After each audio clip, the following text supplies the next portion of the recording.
Olá, começa agora o programa Trabalhador em Foco, esse programa que é uma realização do Movimento Sindical de Petrópolis, através da união de diversos sindicatos que fazem com que eu tenha oportunidade de levar para você aí de casa informações precisas e relevantes sobre o dia a dia de todos nós trabalhadores. No programa de hoje, eu tenho o prazer de conversar com a Carol Soares. Ela é licenciada em Geografia, logo ela é geógrafa. Ela tem pós-graduação em Ciência da Religião, História e Cultura Afro-Brasileira e Direito Ambiental. Ela estabeleceu o projeto de mestrado com o tema Condições da Mulher Preta e Favelada nos Contextos Sociais. E a gente hoje vai conversar sobre precarização dos empregos e caos urbano. E aí a gente vai tentar entender porque, por exemplo, que outro dia desses apareceu no jornal que tem morador em situação de rua tomando banho no chafariz, que aumentou o número de trabalhadores informais, como camelôs, no centro histórico. Por um lado, a gente fica pensando no turismo. Feio, né? Por outro lado, por que isso está acontecendo? Quem são essas pessoas? É mais ou menos isso que a gente vai falar um pouco hoje. Carol, seja muito bem-vinda. Prazer recebê-la no Trabalhador em Foco. Muito obrigada, bom dia a todos. Um prazer estar aqui. Acho que o nosso papo vai ser muito proveitoso, muito legal. Estou ansiosa já.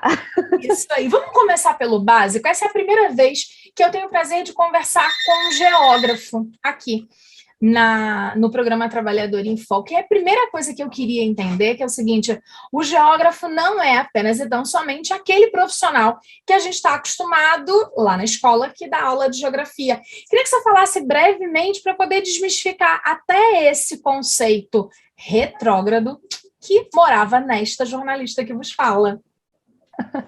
Então, hoje a ideia da geografia, né, ela é considerada uma ciência humana e dentro de um campo chamado ciência social. E nós estudamos vários elementos, né, da sociedade. Então, a gente estuda o relevo, sim. Por quê? Porque é onde a sociedade está inserida, né? Está estabelecida, colocaremos assim.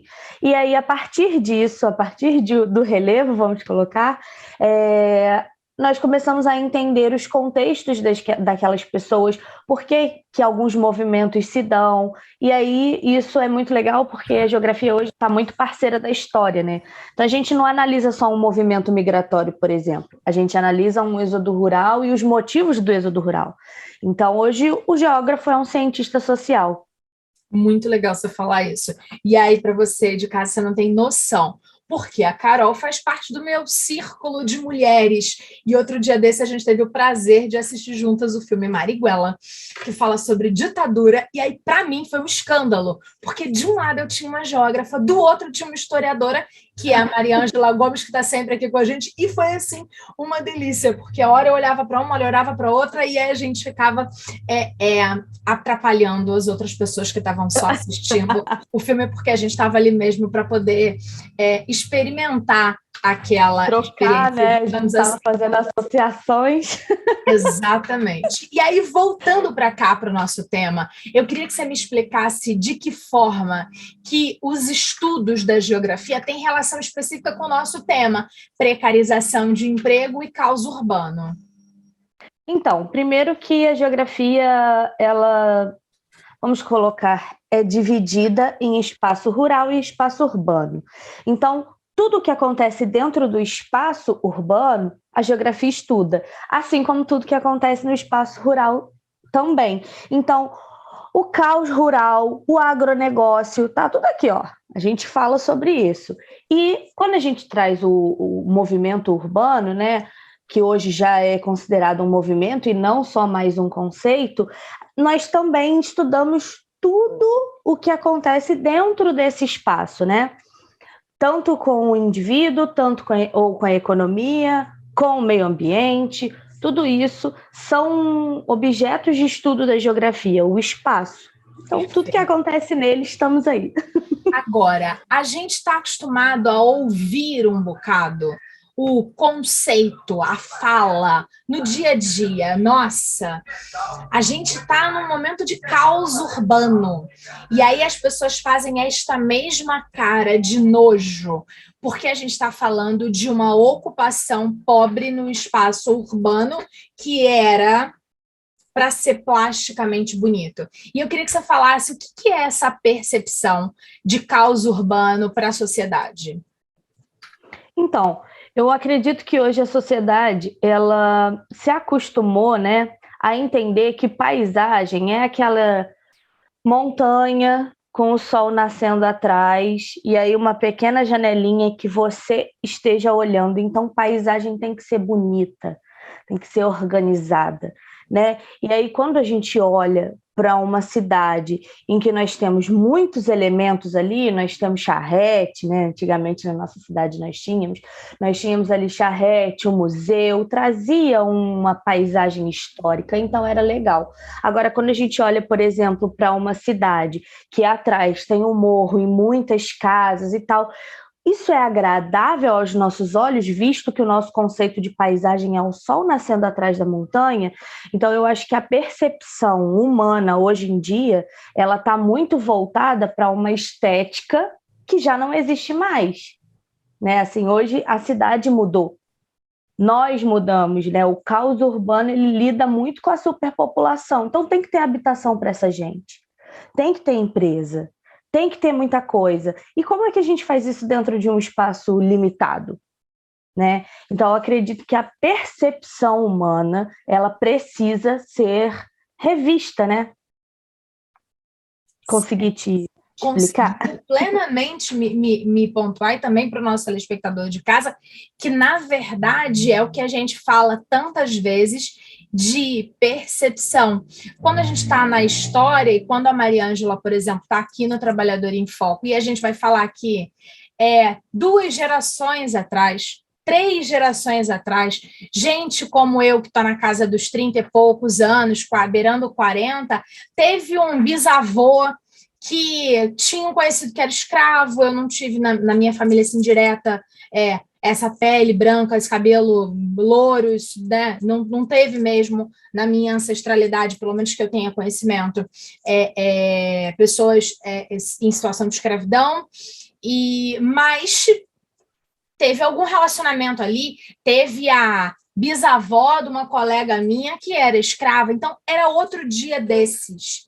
E aí a gente vai nesse processo que é tão recente, quando a gente está falando de temporalidade, a gente entende o racismo por conta disso. A mesma coisa, então, se a gente traz para cá, no que diz respeito a esse espaço urbano, né?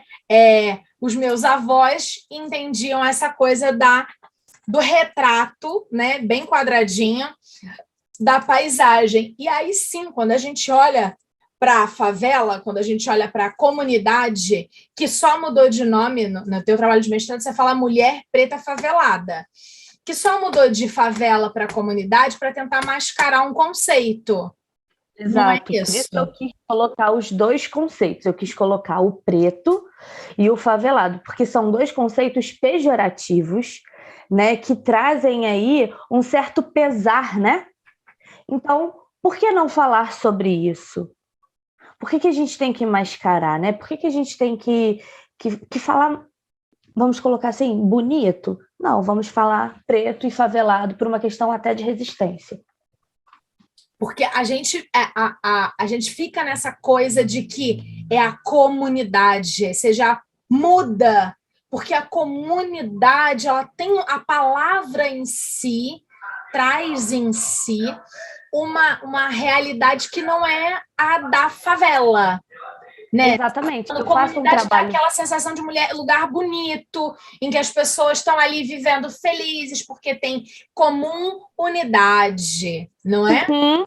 Eu faço um trabalho com os alunos de 9º ano para fazer uma sondagem de conceitos geográficos, né? E aí eu peço para eles fecharem os olhos e descreverem o lugar que eu estou dizendo. E é engraçado que quando eu descrevo ali uma quadra com um desenho bem grafitado atrás, com várias moradias, geralmente eles trazem a comunidade. a palavra comunidade. E quando a gente fala vários barraquinhos com aquelas telhas de Eternit, barracos baixos, às vezes não pintados, chapiscados, às vezes nem embolsados, só no tijolo, aí a gente tem a ideia de favela, né? Aí vem as palavras favela. Então, até nessa descrição, vamos colocar assim, nessas associações de alunos que vivem nesses contextos, há essa diferença. Por isso eu quis colocar no mestrado que não, peraí, a favela é o tudo, né? Não existe a diferença de favela e comunidade. Legal, existe só numa fala. É igual quando a gente pegou no Brasil e mudou o valor para poder dizer que aquela classe média, o que era pobre. E aí, em vez de você mudar a realidade, você muda o valor do dinheiro para aquela pessoa mudar de faixa, continuando estabelecido no mesmo lugar. Aí você chamou classe média, aquela coisa que, na verdade, continua sendo pobre. Você fala vulnerabilidade, você fala risco social, para poder dizer miséria, fome, dentre outras coisas. Não é isso? E fala caos urbano quando a gente quer dizer que o capitalismo é perverso. Maravilha. E aí, vamos continuar. Quando a gente pensa nessas questões, a gente está falando de favela, a gente está falando de caos urbano, a gente está falando de casa sem a habitação, moradia, sem o chapisco, sem o embolso, só no tijolo, com a rede de esgoto não finalizada. A gente está falando de todas essas coisas nesse nosso bate-papo. Eu queria que você me explicasse de que forma que a precarização do emprego tem relação com isso. Então, antigamente, né, assim, não, vamos voltar um pouquinho. A industrialização no Brasil, ela se deu de forma muito rápida, né? Então, a gente aí teve um êxodo urbano, um êxodo rural muito acentuado, né, de pessoas que trabalhavam no campo e veio para as grandes cidades para tentar uma vida melhor, né, melhoria, para ter um salário e aí trabalhar nessas indústrias. Só que, como a indústria ela não foi uma coisa planejada no Brasil, as pessoas que vieram sem casas, vieram sem espaço. E dentro de uma cidade, a gente precisou colocar os trabalhadores, a indústria e as coisas para esses trabalhadores se desenvolverem, como escolas, hospitais, postos de saúde e etc., né? Então, você imagina que dentro de um espaço limitado, sem planejamento, as pessoas tiveram que dar os seus jeitos, né? E a partir disso começam as habitações no entorno da cidade, porque habitar os centros era muito difícil por conta do valor, né? E muitas vezes as indústrias não ficavam especificamente nos centros, ficavam um pouquinho mais afastadas. Então as pessoas começaram a fazer suas casas próximas aos seus trabalhos, para diminuir seus custos de ida e de vinda, né? Só que a indústria no Brasil, ela vem se consolidando a partir de 2000. Então, você imagina, foram 50 anos aí, né? A gente tem o início da industrialização nos anos 50. Então, foram 50 anos de bagunça, vamos colocar assim, em que as pessoas precisavam se virar. E aí começam a habitar os pés dos morros, assim vão habitando para cima, né? Aí a gente começa a criar o conceito de favelização, que eram as pessoas que não tinham status sociais. É a prole, né? É o proletariado que precisava dar o seu jeito de habitar, porque eles iam morar onde? Né? E aonde que eles iam levar seus filhos para vacinar, onde que eles iam deixar seus filhos para trabalharem. Então a gente começa a ter aí já um caos espacial. Essas pessoas que vieram, junto com a galera que foi nascendo, que já estava aqui e tal, a gente começa a ter uma superpopulação. E a partir disso, tudo começa a ficar um pouquinho mais embolado. Ao invés de a gente olhar o caos urbano como uma questão de diversidade, a gente olha o caos urbano como problemas. Primeiro, as desigualdades sociais, elas são muito latentes. E aí, como ser geógrafa e não colocar aquela imagem, né, daquele prédio espelhado, espelhando uma favela? Né, esse abismo social dentro de um mesmo espaço, dentro de 1 quilômetro quadrado, vamos É o que colocar a assim, gente né? vê muito no Rio de Janeiro, que a gente tem uma Isso, favela e a única coisa que o cara que mora na beira-mar não quer é que o vizinho favelado desça para o asfalto. Não é isso? exatamente. Só que esse vizinho favelado vai descer, porque esse vizinho favelado ele precisa ainda trabalhar, porque a indústria não está consolidada e nós passamos pela mecanização da indústria. Eu gosto muito de relembrar aquele filme da Fantástica Fábrica de Chocolate, que o moço o pai do menino, ele coloca as tampinhas de pasta de dente e de repente tem uma máquina para fazer isso. Então ele não tem mais emprego. E aí, o que fazer? Né? Então, esse cara que não tem mais emprego, ele precisa comer, ele precisa viver. Se ele não tem uma casa, ele vai tomar banho no chafariz, né? Se ele não tem uma casa, ele vai sim colocar uma barraquinha lá para vender o que ele sabe fazer. Um sanduíche natural, um quibe, um picolé, um chup-chup, aquelas bolinhas que brilham. Ele vai dar o jeito dele. Porque, em primeiro lugar, nós não temos políticas públicas para pobre. Infelizmente, pessoas não são assistidas pelo governo, principalmente pelo governo atual. Né? Então, ainda tem isso. A gente tem que lidar com o caos espacial, o caos demográfico e agora o caos político. O caos político. E aí, quando você falou que essa questão espacial, as pessoas começaram a construir casas, eu acho construir casa uma coisa muito, muito bonita. É quase elitista, né? É uma fala muito elitista, porque quando eu falo assim, construir uma casa, vem na minha cabeça, e talvez venha na sua como geógrafa, e talvez também do nosso telespectador, eu consigo visualizar um engenheiro, um arquiteto, um designer de interiores, um projeto, uma planta baixa, o que você vai colocar, e aí uma construção. O que a gente está falando aqui não é disso. A gente está falando de levantar morar paredes. em algum lugar. Preciso morar em algum lugar. Preciso ter paredes e ou madeiras que acolham esta família que eu tenho ou esta família que eu estou criando, porque também é isso, né? Como o salário mínimo é aquele de 1.200 e sei lá quanto, 12, 16, ainda não decorei o novo, não dá para pagar o aluguel numa habitação adequada, a gente não tem programas que dão conta de habitação para todo o cidadão, e aí ele tem que fazer um lugar para ele habitar. Quando ele fala em fazer um lugar para habitar, ele vai em busca de um lugar. Quando ele vai em busca de um lugar, esse lugar não pode ser de ninguém. Porque se ele for lá e construir num lugar que já é de alguém, ok. Aí a gente está falando de ocupação irregular do espaço. E aí a gente está falando das encostas e aí tal. Aí, quando você falou dessa questão de que o governo federal não percebe e não cuida, e a gente não tem política pública nesse sentido, eu vou pensar hoje, é sexta-feira, dia 4 de fevereiro, que a gente está gravando o programa vai ser veiculado depois, e aí eu vou pensar uma frase que foi falada pelo atual presidente da República, Jair Messias Bolsonaro, que eu achei, assim, escandalosa. Ele fala, abre aspas, faltou visão de futuro, fecha aspas.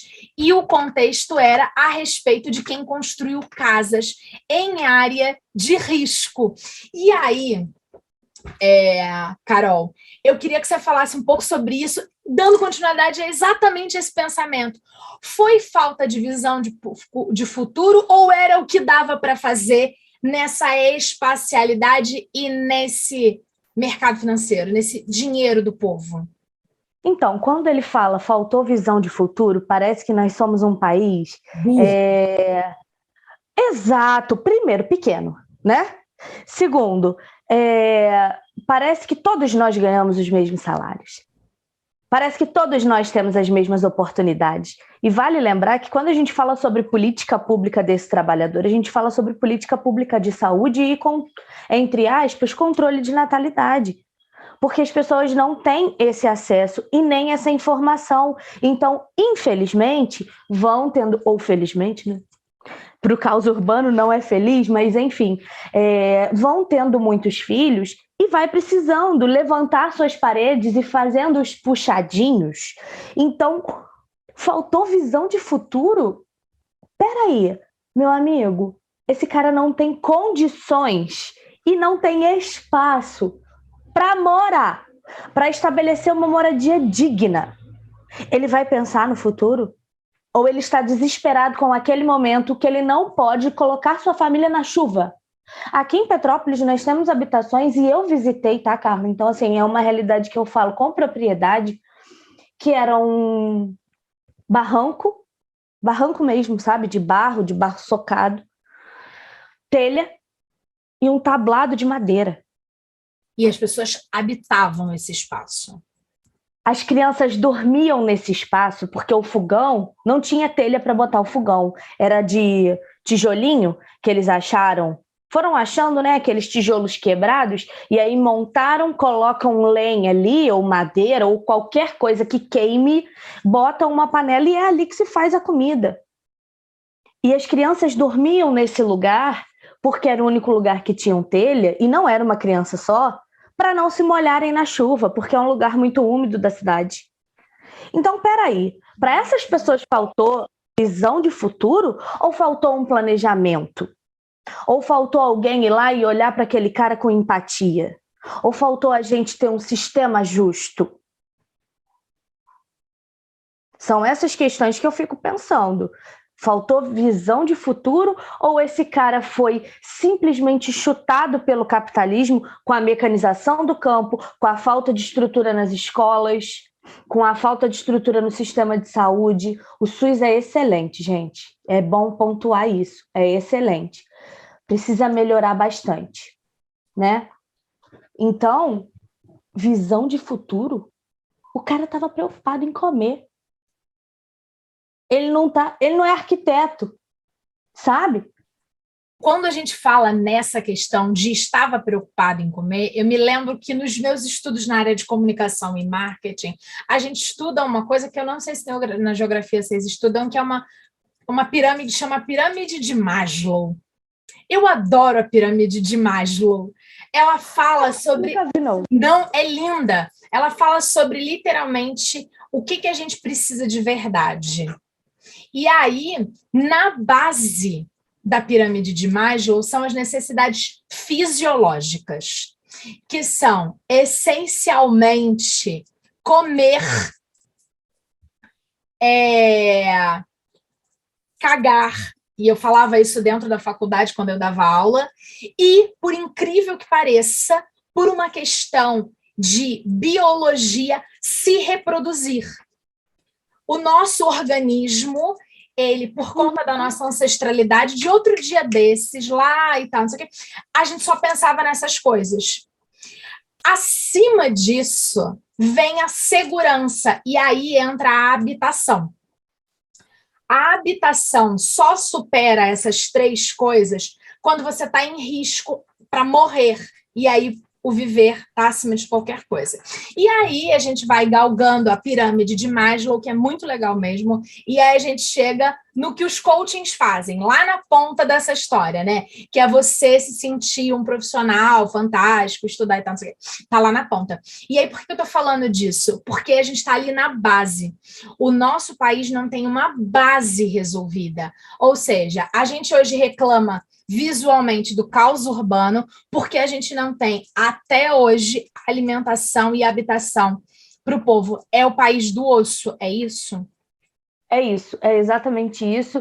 E o pior de tudo é que o que incomoda a sociedade não é o porquê que aquele cara tá ali vendendo os seus balõezinhos na Praça da Liberdade. O que incomoda ele, a sociedade, né, é porque aquele cara tá ali. Porque Então, é feio. Porque é feio. Mas por que é feio? Porque ele é pobre. Ainda tem isso. Ele é pobre e ele está num lugar turístico, bonito. Ele não combina, ele não orna com aquela decoração. Então, se esse cara, que às vezes não tem banheiro em casa, precisa lavar alguma coisa no chafariz ou no rio, como eu também já vi, meu Deus, é um absurdo que as pessoas estejam usando esses espaços públicos. Não é um absurdo do porquê as pessoas estão usando, mas sim estão usando. E isso não é legal. Eu lembro que há um tempo atrás, quando começaram a fazer aqueles consultórios móveis, ali na praça em frente à rodoviária, ficavam ali muitos moradores de rua, e eu lembro que teve uma entrevista e eu escutei uma pessoa dizendo que é um absurdo essas pessoas ficarem nesse espaço público. O governo tem que pegar essas pessoas e colocar num abrigão. Ou seja, você pega as pessoas que estão feias nesse espaço, coloque-as num depósito, porque eu não sou obrigada a ver. O que a gente está falando aqui também é que a precarização do emprego, que não paga adequadamente, gera um caos urbano, que na verdade não é caos, mas é a nossa percepção que não mudou. E aí o que a gente precisa é voltar a entender que políticas públicas de habitação, alimentação, saúde e respeito à dignidade é que vão dar conta desse recado. É isso, Carol. A gente está chegando no final, o tempo já explodiu, eu preciso que a gente arremate para terminar. É exatamente isso, Carla. É exatamente isso. Falta planejamento, falta política pública e falta empatia. Falta empatia. Vamos terminar assim. Muitíssimo agradecida, Carol. Obrigada, foi um prazer. Vamos conversar muito, porque conversar com mulheres inteligentes que estudam e que estão aí para poder fazer a mudança lá na escola. A gente sempre fala que é no processo de educação, então, se o que a gente conversou está hoje na sala de aula, eu acredito que teremos uma geração diferente quando eles chegarem no mercado, no mundo, digamos assim. Obrigada, foi um prazer conversar com você. Prazer foi meu, eu aguardo os próximos convites. Vamos fazer isso. Obrigada a você de casa que ficou com a gente nesse bate-papo. Espero que a partir de agora, quando você observar um morador em situação de rua na Praça da Liberdade, na Praça Tiradentes ou qualquer praça, você olhe e fique indignado. Mas não porque ele está ocupando o espaço público, mas porque ainda existem pessoas que precisam, por exemplo, tomar banho no chafariz. Um abraço grande e até o próximo programa. Tchau, tchau.